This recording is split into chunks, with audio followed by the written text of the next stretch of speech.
台南安平运河整治水质已经30档了，也毋过热人哦，日头晒久嘛是阁会臭。明年台南400周年会有真侪大型的活动，台湾灯会嘛办伫台南。水利局是表示讲，已经向营建署争取经费，会继续来改善水质。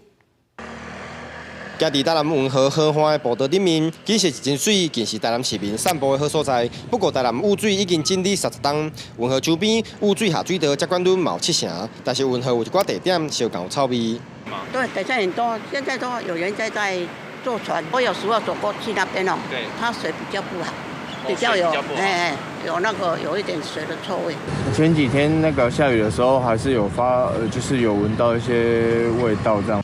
民众是认为已经是改善袂少，但是明年有台南建成400年，以及台湾灯会伫台南的庆典，有民代是认为相关单位就应该赶紧提出有效的水质改善方案。对此，台南市水利局是表示，安平运河集水区用户接管率已经达到7成，加上运河周边5处的截流站，以及34处雨水的伤痕，以及撤销截流的设施，南街民生污水到安平水资源回收中心来处理，每工是节水7.8万吨。 已经是杜绝9成的污染来源。那后续的部分还有经评估，大概还有26处，大概还有每天5000 CMD 的这些污水，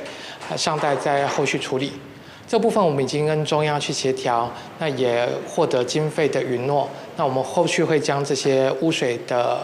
还没有截的部分给截流掉，这相关的污水没有流到这个运河里面，相信对水质改善会更有帮助。